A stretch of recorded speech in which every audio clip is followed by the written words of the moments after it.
order. We'll go to Callan first. He goes, afternoon, gents, heading to work, just dropping a line that's so far so good for the Friars. But as Saw would probably say to me, don't buy World Series tickets yet. And what a win for San Diego FC on Saturday. Yeah, I mean, they beat LAFC. And, of course, prior to that, they beat the Galaxy very early in the season. The Galaxy, at home, celebrating their championship trophy, got beat on opening day and really staggering out of the gate. Hey, so far so good. God's not going to take the 4 wins away that the Padres already have. We'll see. If they get to play Cleveland, well, it's been raining off and on throughout the day in San Diego. They get to play Cleveland, so we'll see what Kyle Hart, coming from Korea, brings next in the rotation. But so far, so good. They will get better starts out of Michael King and obviously Dylan Cease as we go forward. There's a hell of a lot of baseball to be played. But they got to keep on winning because the other guys in first place keep on winning. It's only the second time in franchise history they started 4-0. And I didn't know that. You have to go back to 1984, the World Series team. But imagine if you're the Braves and you're missing your best offensive player and maybe your best pitcher in Spencer Strider and Ronald Acuna Jr.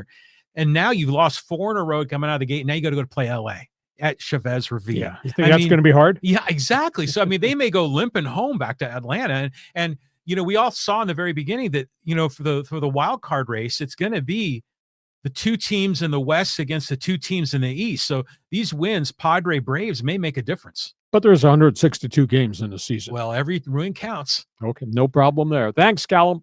Okay, let's go here to Lenny, and he goes, Chargers should trade Herbert to the New York Giants for all their draft picks. Plus, they're the number 1 pick for next year. That guy, how did that guy be able to send us that from left field? That was a left field one, that's for sure. Oh, you're the first person on the face of the planet I've ever heard who said trade Justin Herbert. Why would you do that? Hell, I'd trade the owner. But no, the Giants, I don't know what the Giants are going to do. The NFL coaches and general managers are in West Palm Beach this week for spring meetings, and they are made available to the media 30-minute window interviews. And, the Giants have got 2 quarterbacks, although some people have the opinion the Giants have no quarterbacks right now. Yeah. I don't know if the Giants are blowing smoke or the Giants are just lying to us about what they're going to do with the draft pick at number 3.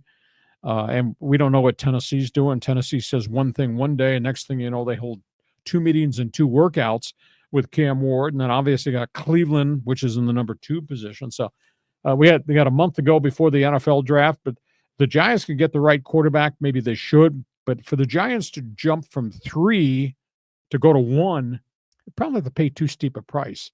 And the Giants spent $15 million to get Jameis Winston and Russell Wilson on short-term rentals. So, maybe they're not convinced that Cam Ward's the real deal. There's a lot of people not convinced that Shedeur Sanders is the real deal.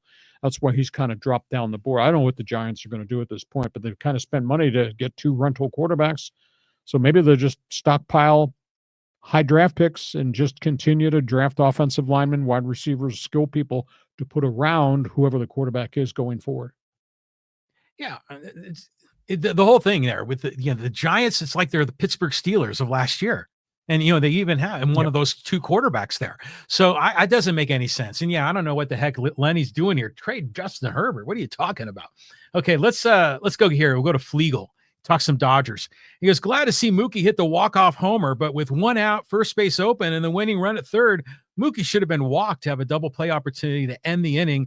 That was a major error by the manager. The end result, though, they got such a good batting order. If you're going to put multiple guys on, so you pitch to Freddie Freeman, you kidding me? Load the bases, and so you can pitch to Ohtani and set up a force as he hits the ball into the upper deck. Dodgers have a really good batting order, really good. And they're not all hitting at this point. Next Muncy's numbers are negligible, but so many guys, it's a long season. These guys are going to hit. These guys are going to play. And remember, Mookie was sick, and Freddie Freeman had this rib cartilage thing coming out of spring training. So Dodgers are really good. Now, I am not projecting they're going to go 162-0, but, I think I said last week, 110-52 might not be out of the norm if everybody stays healthy. More realistically, I think Dodgers can win 105, which is a hell of a season. Yeah, you could have Shohei Ohtani's still waiting in the wings there to pitch, and they have so many resources coming out of their ears if everyone was healthy that, I don't see how it's like it would take. It's going to be a very unusual exception when they lose I mean, it's going to be interesting to see what pulls them down. I mean, what's the pitcher that takes them out? Nobody's going to take them out if they're winning 105 Well, games. I know, but I mean, at least what's the formula for beating the Dodgers? In other words, is it going to be like a crafty lefty that's going to have to do it, or you're going to have to, go with, ground ball pitchers, or I don't know what the strategy is to beat LA.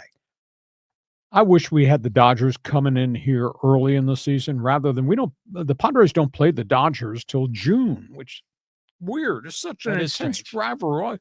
Play them so early. I was waiting for the chant, "We hate LA," or is it "Beat LA"? I can't recall. The "Beat LA" thing does get a bit tired. I mean, they need to come up with a new one. I think the first time I heard that was in the '85 NBA playoffs.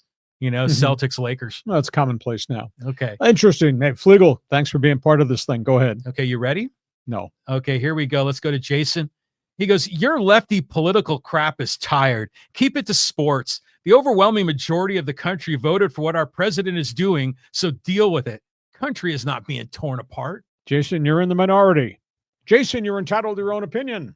Jason, the host is entitled to his own opinion. And by the way, I was reading the column that was written by an LA Times guy about the Dodgers. So don't sales pitch me all this stuff that's coming from your end of the world has been good for our country because it's got negative spins and connotations completely across the board.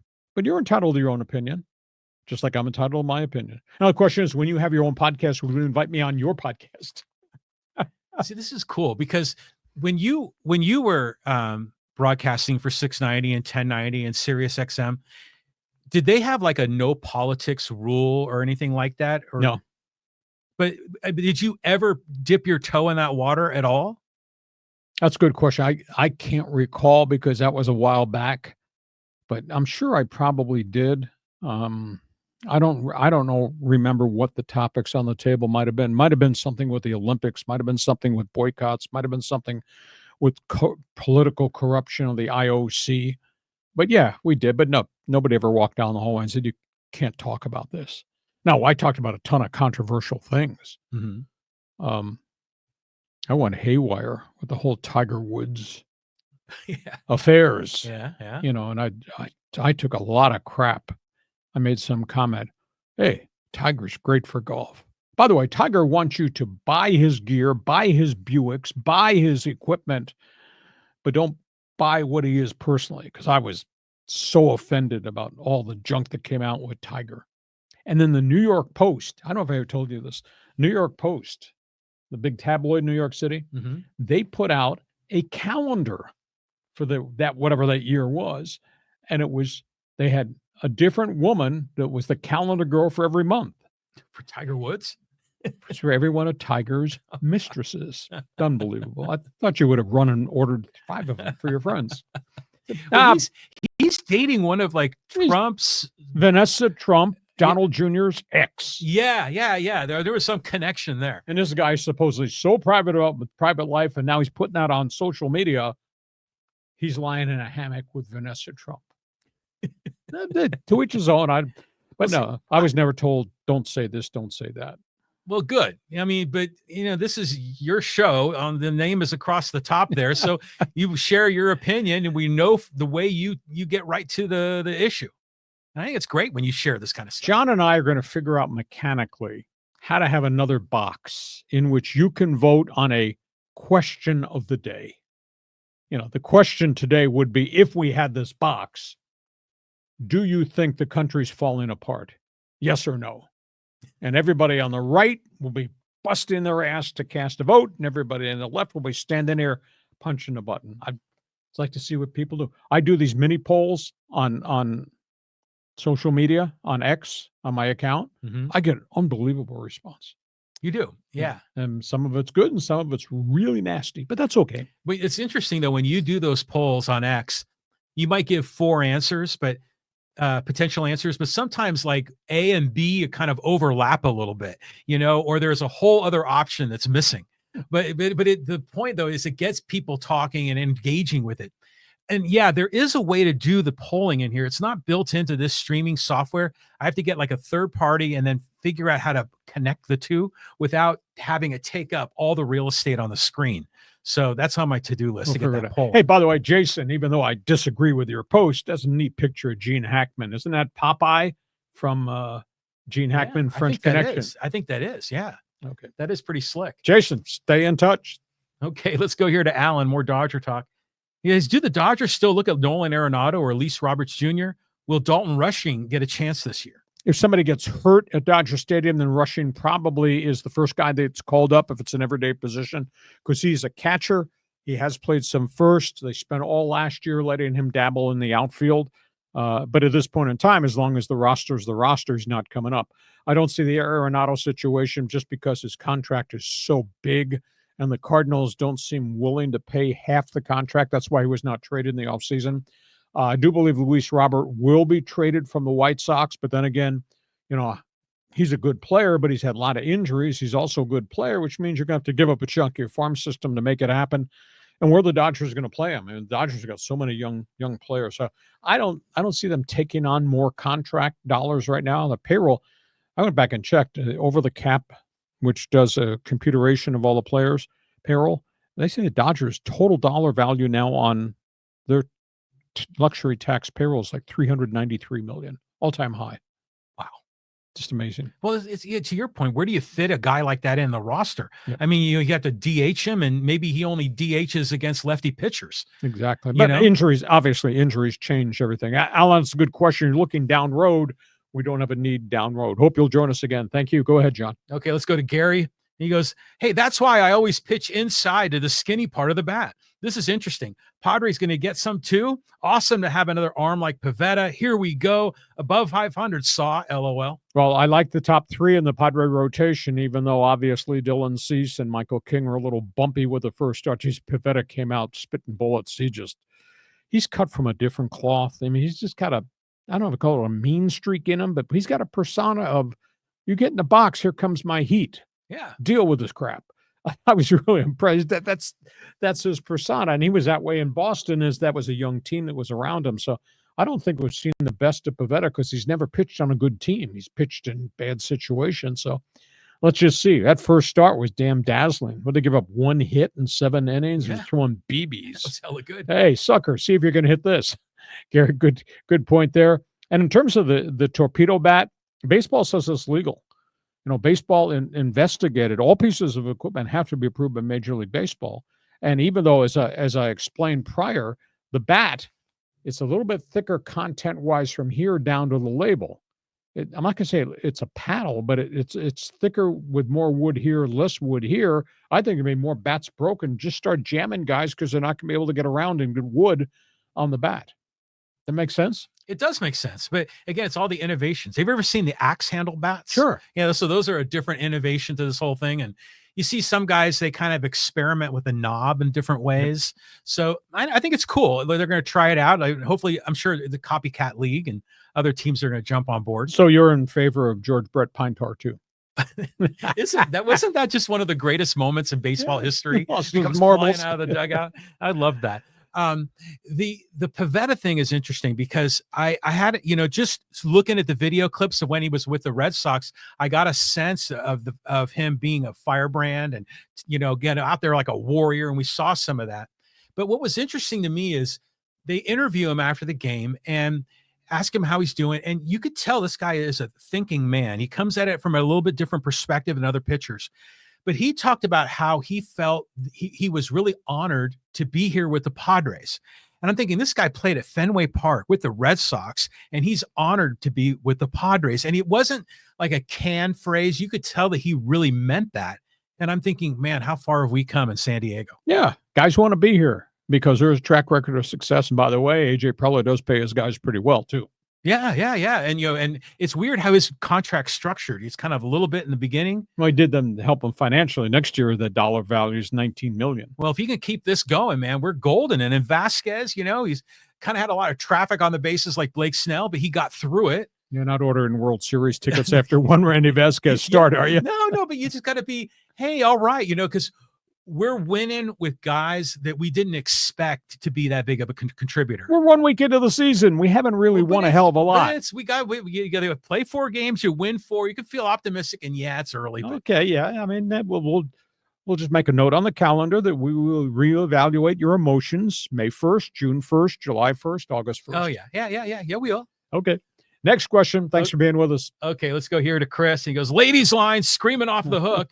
Trojans 15-point dogs against Page and the Huskies with no Juju. Can SoCal pull off the huge upset? Pick 'em, pal. Chris, this is going to be so hard. If Juju were there, it'd be fun, obviously, to see, Paige Buchers, and what a great talent she is. I don't think she's getting the national pub that Juju was getting, or maybe it's because we're on the West Coast or paying more attention to Lauren Betts and the superstar at UCLA. But I was kind of taken back by the first round game when Gino Auriemma left his stars in there and they beat somebody 103-39. I was really offended by it. 69-point win. I thought that's poor showmanship, but he doesn't care. He's got all the trophies. Yeah, I've gone both ways on that because sometimes when you go to a game and it's just a crazy blowout, whether your team is winning or losing, it's just a spectacle, and you like to see it in a weird way. But I'll tell you what, Paige Buchers, I was first, became aware of her last year with the whole Caitlin Clark thing. And she was one of the top players in the league then. But it's cool seeing the elite players in women's basketball and how special they are compared to I'll say the average women's basketball player in college. I mean, there's a huge difference athletically and with basketball IQ. Yeah. There's not as many numbers of great stars to go around. That's why some of the first round blowouts were terrible. I mean, obviously, Lady Aztecs got stomped by North Carolina, but there's not as many marquee superstars in ladies basketball yet as there are a number of great players who can play the game on the men's side.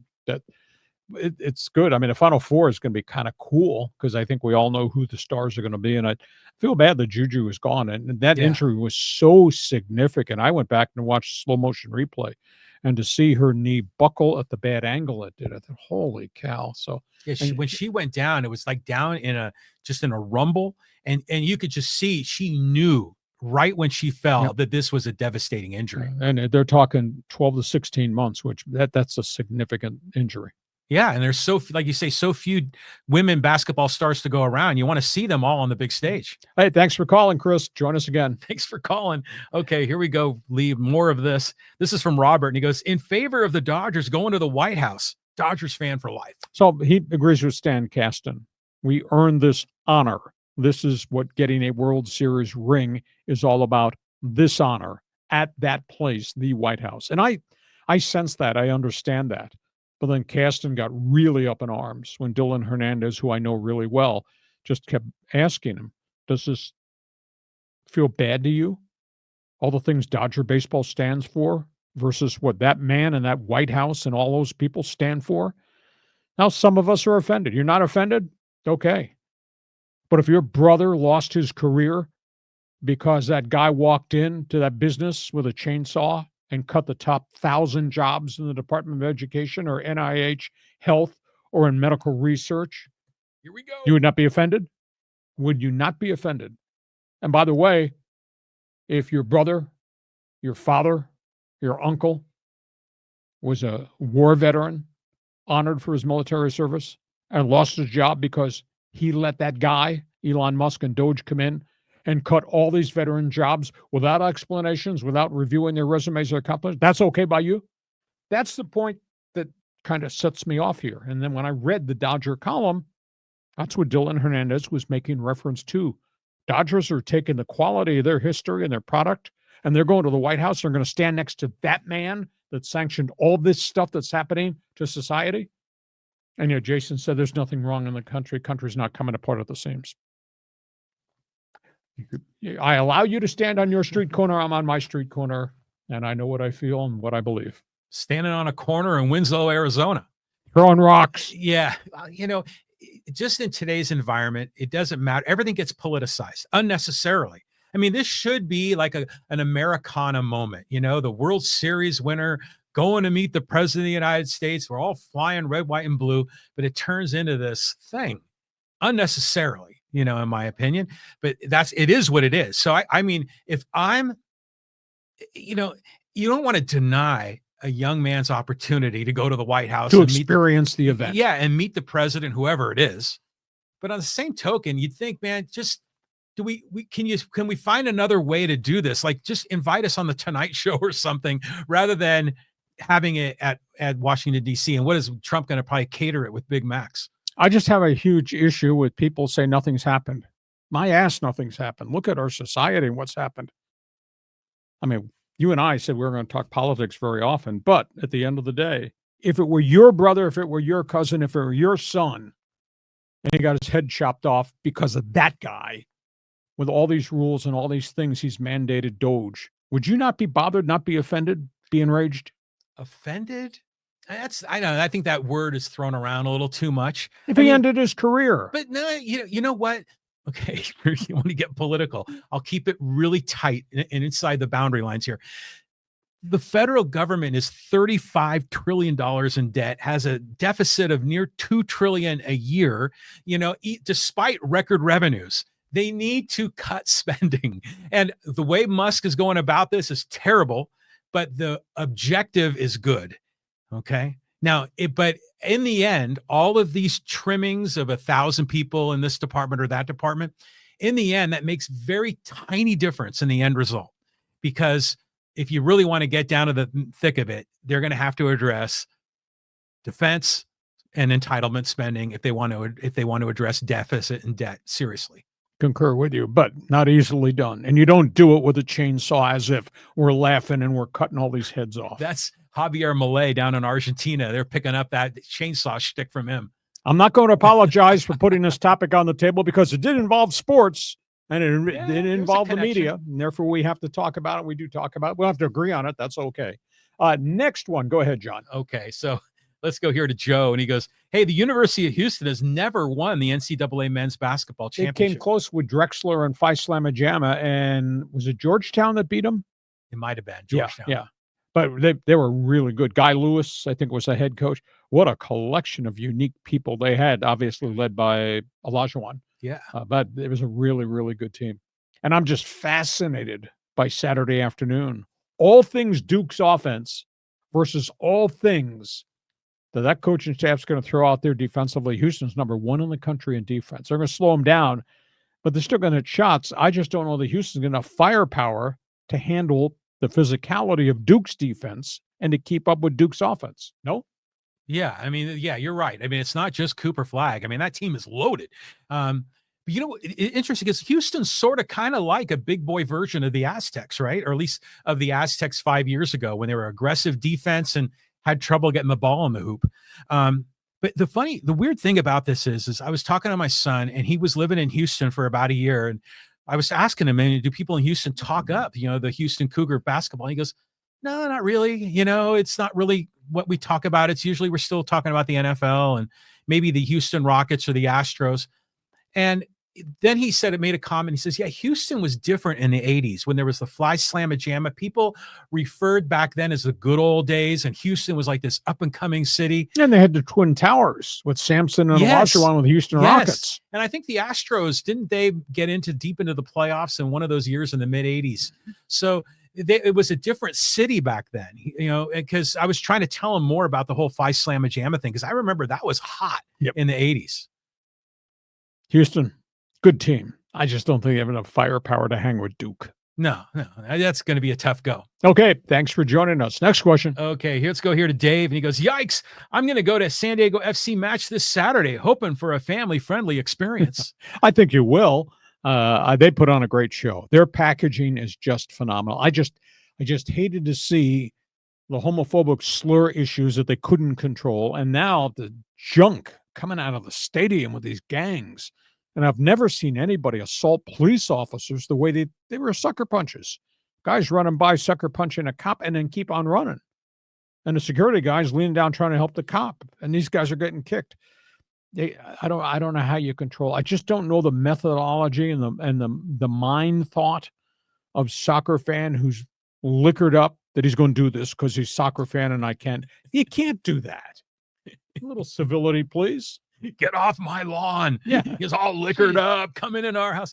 Okay, I think you're blowing this out of proportion because I didn't hear anything about it until you rolled in with your headlines today. I'm not denying that it happened. It clearly happened. It's a rivalry. the soccer fans in San Diego have been so excited to have a rivalry with an LA team. So San Diego fans fired up. The LA fans drove down for this game. They're fired up. And there's going to be some riffraff. You get a couple of cocktails in you. I get it. But it can't be that big of a deal. In the whole scheme of things, yeah, there's an incident. Yeah, they got to control it, but hopefully it's isolated. And with the whole business of that anti-gay slur, it's like, come on, man, this isn't like third grade recess. Okay, that's where we go. I mean, the Mexican Federation has been hit with so many fines, and they can't control their fans in Mexico, and it just continues, and it spills into MLS games here in the States. It's happened all around the league that Mexican fan who's always done this is doing it now in the States because it's kind of accepted, even though MLS and FIFA says, no, you can't do this. Yeah. It's like, come on, man, just evolve, Okay, let's just move on here. Let's keep moving here. And oh yeah, Hector, let's go here. He goes, Lee, John made an excellent Mike Gundy reference earlier. Yeah, I think I was going to say, I'm a man, I'm 40. He needs to get Memphis Grizzlies type walk-in papers immediately. Quality contributions from left field cannot be tolerated. That coach did a good job. They're 44-29 with an absolute mess of injuries, and they fired him. And this is the whole entourage mentality of what's gone on in the NBA. The players run the league, not the general managers. The players run the league, not Adam Silver. It's just the quality of play, I think, is really suspect right now.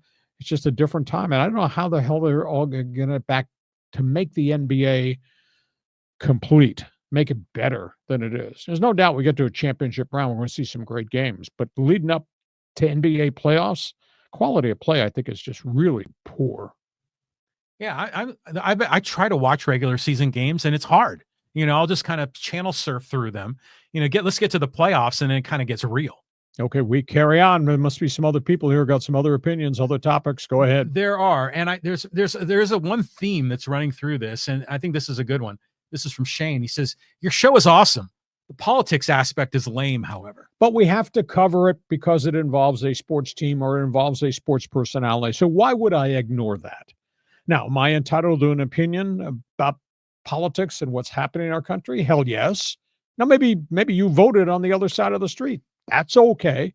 But don't denigrate me because I want to have my opinion on the topic. This LA Dodger story is a huge story in Los Angeles. It'll be a huge story going forward. Why would I ignore that? Just because I might have offend somebody on the right. Not my intent. I'm just covering, quote, topic on the table. Am I right or am I right? Well, there are cases where we cross over, like an overlap of a Venn diagram. And this isn't a case, if they're going to invite the team to the White House. I like the fact personally, but I'm a kind of a politics nerd too, but I like it that when you speak out on this. But yeah, a lot of sports fans don't want to hear it, because for them, sports is an escape from all the other BS in their life they're dealing with, But this involves a World Series team, but so this is cover. Yeah, it's a legit thing to cover. So, I don't know. Again, I think it's interesting when you do it. And everyone knows what side of the aisle you line up on. That's okay. It's my podcast, last I checked. Yeah, last you checked. Yeah. I mean, when he has his podcast, Shane, invite me on your podcast and we'll argue about on your podcast. No, just an opinion. Go ahead, John. Next one. Okay, now this is one that our friend John is breaking. He says, newsflash, Jurickson Profar suspended 80 games for PRD. Oh, my goodness gracious. Oh, that's hard to believe. It's hard to believe that somebody who's that veteran baseball experienced player would do something like that. Now, did he take something to get healthy from injuries? He probably did. I don't think the guy historically is a cheat because these guys get tested all the time, not just for steroids, but HGH, etc. And there's hardly been any of those suspensions at the major league level. At the minor league level, yes, there have been. That's a terrible setback. So I would, just off the top of my head, having dealt with him and known him, I would assume he had injuries. He took something that maybe was not on the label or something he misread. Or I don't think dude's doing stuff on the black market. So, but that's terrible. My God, does Atlanta have a bad week? That's rough. But it reminds you of when Tatis got suspended because it was cream. It was like ringworm or some BS thing. But Profar and Tatis are buddies, and so I hope I don't know if there's a linkage here, but this ain't good. And by the way, Profar, it's interesting how he was the number one prospect in all of baseball for quite a while. And obviously he struggled, but he's not a very big guy, you know? I mean, he's more like a Mookie Betts kind of guy. He's like kind of a little bit thin framed. So yeah, maybe he was hitting all those jacks last year. He was on the juice. Maybe it had something to do with it. Yeah. I'll have to dig more into that story. Thank you for the input. Wish I could give you a different opinion, but I sure hope he took it by mistake and there was not something more significant there. Okay, let's keep moving. And here we go to 4RXLA, and he goes, "Hey, it's a ceremonial tradition for the president to host winning sports teams. Have respect for the office of the presidency." Dave Roberts does. And that's what Dave Roberts said. And I firmly believe Dave Roberts is aghast to what he's seeing from the other side, but it's an honor. It's part of baseball history. It's kind of cool. Doesn't have to shake the man's hand, doesn't have to look the man in the eye, doesn't have to listen to anything, but it's an honor to have your picture taken at the White House, in the Oval Office, or in the Garden, wherever it's going to be when the Dodgers go to Washington to play the Nationals. I think it's on April 7th, I think, is when that ceremony is going to take place. Did you see the one where Trump invited, I think it was the Georgia when they won the national championship, and he had catered it with McDonald's? Yeah. I mean, it's just so ludicrous. This, to me, I get the respect for the presidency part of it, but everything has become so politically charged that I think this is just sort of an unnecessary ceremonial event. It just. But why deny the Dodgers the chance of a lifetime to be honored at the White House? That'd be a picture on the wall forever. Yeah, but I don't know. It just, I think Major League Baseball would be smart to kind of keep it at arm's distance. It doesn't matter if it's red or blue, just in today's environment. Philadelphia Eagles thought long and hard about whether or not they should go. I think they've indicated they're going to go because it's an honor for their players. Yeah, I don't know. Yeah, I like it when you talk politics, but I think the teams need to stay away from it. I mean, because you can't make it neutral. It's impossible to be neutral in today's environment. Roll the clock back 50 years and you're out there with Gerald Ford or something. Yeah, sure. It sounds great. So does this mean you're not going to buy a red Tesla? I mean, you saw the press conference, right? Yeah. So hopefully nobody keys it. All right, we move on. And God, there's so many comments here. Let's go to Spade. He goes, Aaron Judge did not use the torpedo bat. That's interesting because I thought he had. A number of Yankees have so far, and now it's become, since Saturday, it's really become a big issue. But Major League Baseball's responded and said, no, nothing's illegal. We investigated it. They approve every piece of equipment there is. So it's designed differently. We'll see if other people want to do it.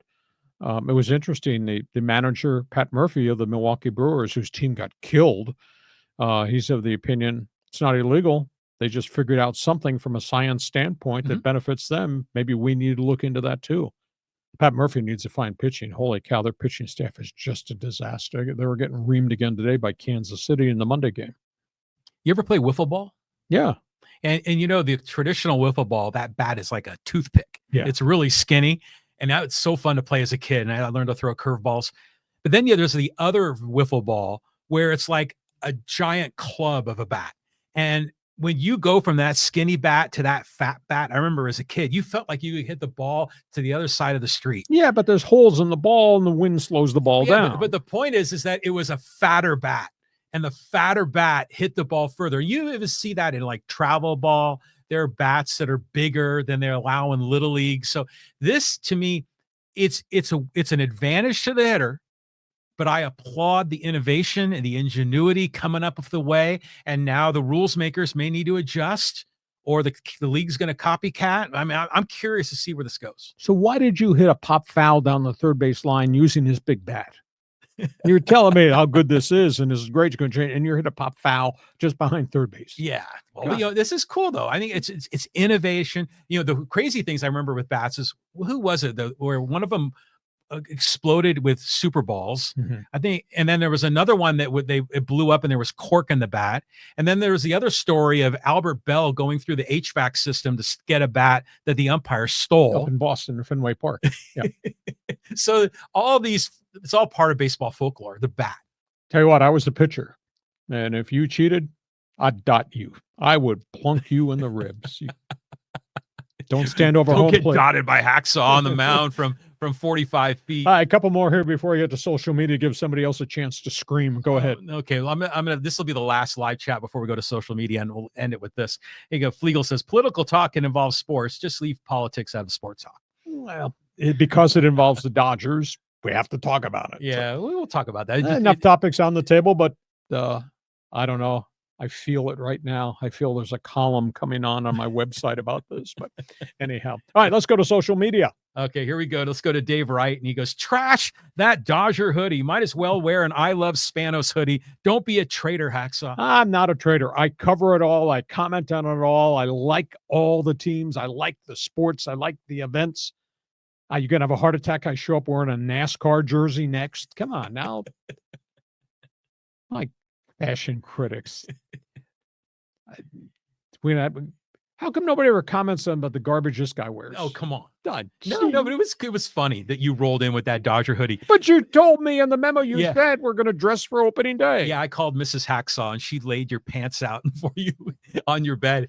I think it was cool because you have a ton of. I mean, you must have gotten so much free stuff back in the day, I right? Traded stuff, and people gave me stuff for speaking engagements, and I don't own anything. Doesn't have a logo on it. Well, it does, yeah, and it has like either a TV station logo or some kind of a sports organization logo. Do I care? No, but you know, and this is a good segue to the next segment or the next comment, because you wore that shirt, a sweatshirt for the Dodgers, partly because it was opening day, but because as a young kid, it was the first game I ever saw. Yeah, so let's go here. Let's go. I told the story, and everybody started to weep. Well, let's go to Hitman. He goes, "Take that darn Dodger gear off, Lee. You live in San Diego now." And just kidding, Lee. Powerful story about you and your dad. I'm not crying. You're crying. No, it was cool. It was cool.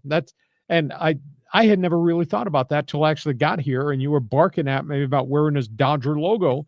And I said, I love the logo. I grew up with that logo. And then it dawned on me how special seeing my first major league game ever with my dad. And I didn't have much chance because he passed so early to see a first major league game. And it was at Ebbets Field, and it was against the team that he grew up loving, the old Gas House Gang St. Louis Cardinals.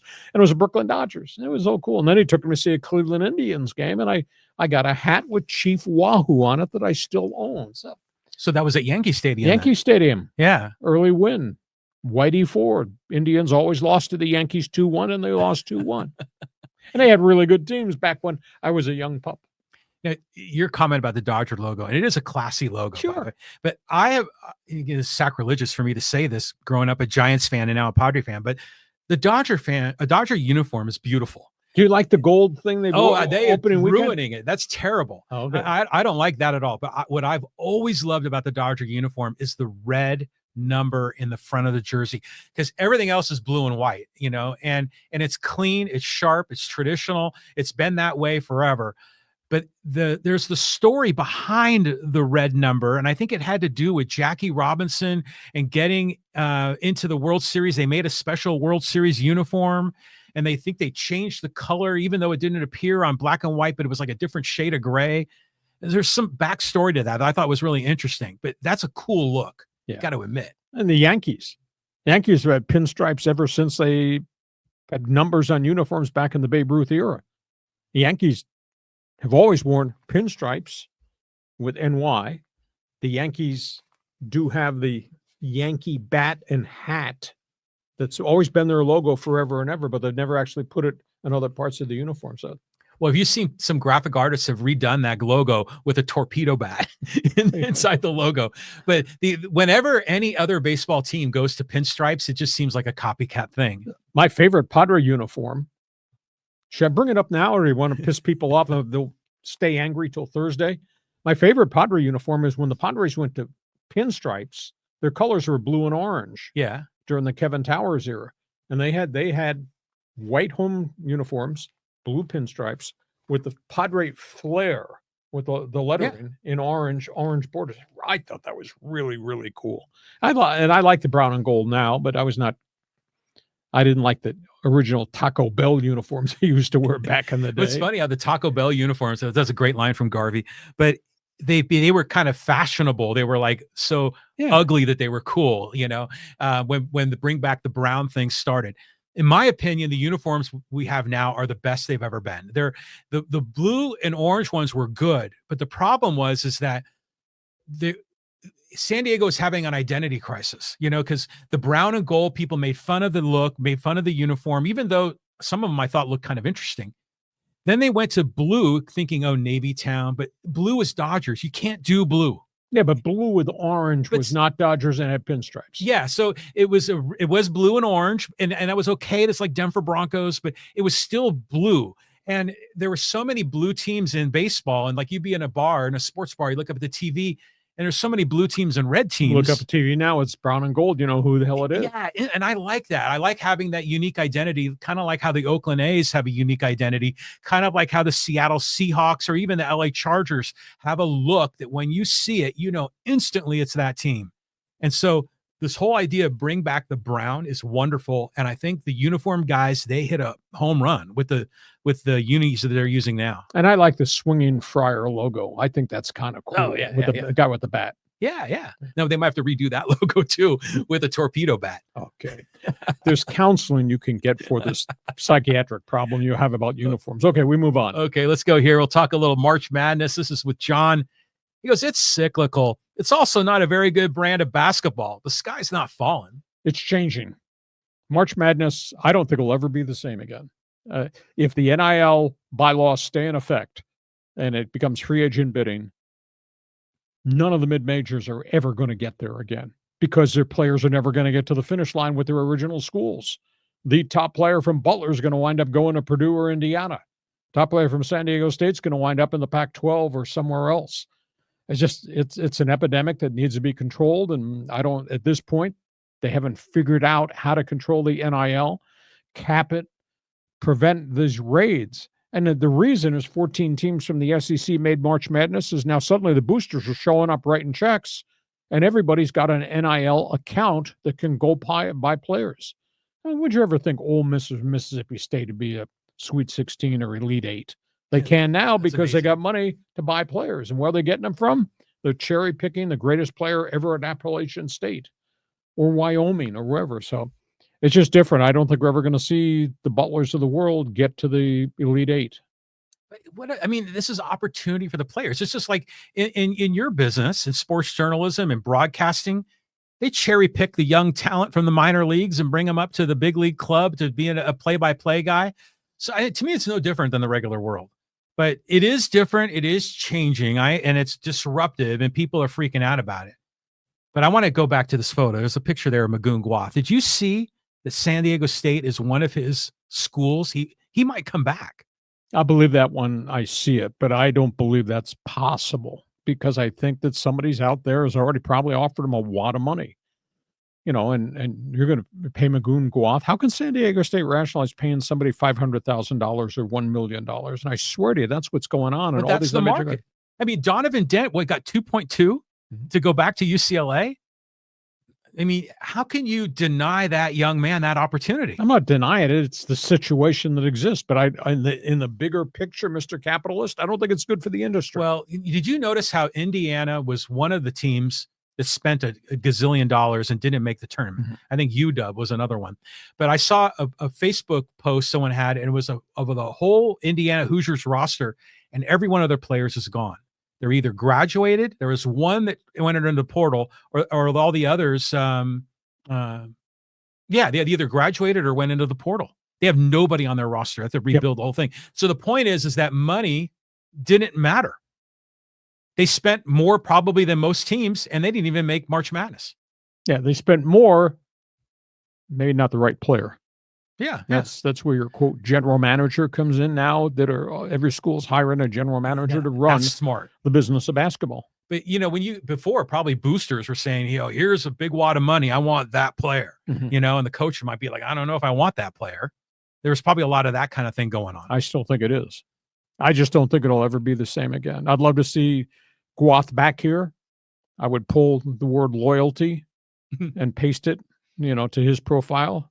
I think he owes Brian Dutcher something special, But I just don't know that San Diego State's going to be able to come up with $500,000 or $1 million for one basketball player. They're starting. I heard that the donations have surged Mhm. because they're running a matching campaign for up Right. to $500,000. But people are seeing Magoon Guaf go in the portal. Do you see Nick Boyd is taking a walk over at North Carolina, which is weird because they were the ones that beat us, just like we beat them. So I think Dutcher is prepared to spend money.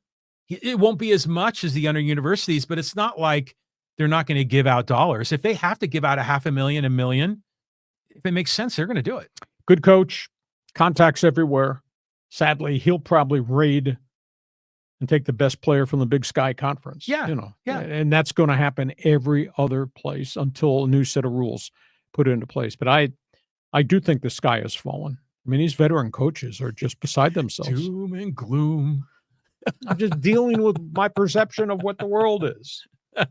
Okay, a couple more here before we put a lid on this. Okay, let's go here. Let's talk Yankees and Mets. This is from Phil. He goes, as usual, I agree. Both the Yankees and Mets have two other teams in their respective divisions that could make a claim to be serious contenders, with Boston, Baltimore in the AL East and Philly, Atlanta in the NL East. Well, I think Philly, Atlanta, they are real people. Now, Boston's got some issues with injuries. Baltimore losing Corbin Burns, and they lost their Japanese pitcher, the Segura, who they just signed in the offseason. He got dinged in his first start. So Boston's got, obviously, the White Sox left-hander, and he's really good, Garrett Crochet. But Boston's going to need some of those other young pitchers and have had some injury problems. Still, it's 162 games to play. But the Yankees can't take on any more salary. Steinbrenner will not allow them to make any deals to go get somebody else's good young pitcher. Baltimore is just really refined. And Baltimore's lost two of its starting everyday guys in the lineup in the first week of the season already. Gunnar Henderson's gone, and somebody else got hurt in Baltimore over the weekend. So, long season. We'll see where it goes. But I think it's wide open in some of these places. Well, you were writing about, was it Ryan Mountcastle? I think it was in the best 15 this morning. And he's on the trade block for a pitcher. Interesting. Okay. That's where we are. Is that, what's that, the guy that's been there for a while now in center field, kind of a smaller guy? Cedric, right? No. You know who I'm talking about? I know who you're talking about, but I thought he still there? I thought he moved. Okay. Baltimore's good. The lock, stock, and barrel farm system. Great organization. A little bit surprised after they spent a lot of money on Corbin Burns and he opted out after 1 year. A little surprised Baltimore, with all this great everyday roster talent, has not done a better job get more pitching in there, because they've had a lot of health issues with their pitchers. Yeah, that was an interesting race, especially the Red Sox drama with Alex Bregman, you know, and how all that went. And now, Devers isn't hitting, he's striking out, and he's making like $30 million a year, isn't he? 0 for 16, 12 Ks. But I don't know if it's a psycho thing or they're just pitching them differently, but he's too good a player to be like that. Oh, yeah. Okay, a couple more here. Okay, let's go here. This is an interesting one. And from AF19, he says, could you imagine if the Rays or the A's get into the playoffs, an MLB playoff game in a minor league stadium? That would be cool. Says who? First of all, I don't see that happening because the Oakland Athletics, Sacramento Athletics, the Athletics as they're being called, with no team fixed to their name. The Athletics don't have enough people. And Tampa Bay there's no doubt that that's a great organization. They've done a great job developing players, but they lose Shane McClanahan again for the start of the season with a bicep injury. I just don't know that Tampa Bay's got enough pitching to go 162 games on the season. So this whole minor league thing, the Cubs are going into Sacramento to play the Athletics, and they are so peeved. They filed a grievance already with the commissioner's office. You're putting visiting teams in a substandard locker room. And they had supposedly renovated everything, but all the renovation, I believe, was directed at the Athletics locker room, not the Cubs visiting locker room. The Cubs are really upset. Yeah. So what? You know, I mean, these guys are making big money. If they got to play in an older stadium, they understand the circumstances.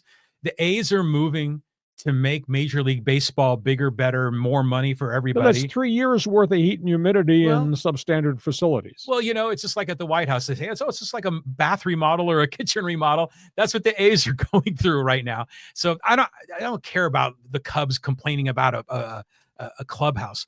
It is cool they're playing in these stadiums. And I know there's been some people saying they'd like to get tickets to see them, but aren't they every seat sold out for the whole year? Yeah, their prices are unbelievable, but every seat, because it's 11,000 at Legends Field in Tampa, and I think it's 14,000 in Sacramento. Interesting. Yeah. This is going to, again, it's these little quirky things in baseball. Doesn't really happen in basketball or the NFL, does it? Not really. These sort of oddball things. Well, they've never been able to solve Tampa's problems and the A's stadium problems. Well, the Chargers played in a soccer stadium. That was kind of a weird thing. Yeah, but that was a brand new facility. It was pretty decent. Yeah, and then you were there where the Seahawks played at UW. Yep. But those are big time facilities with big time locker rooms, etc. This is sending your billion-dollar players into a minor league stadium, like a little league field. Yeah, minor league facility, minor league locker room, yeah, weight rooms, etc., etc. Okay, listen, we hope you have enjoyed all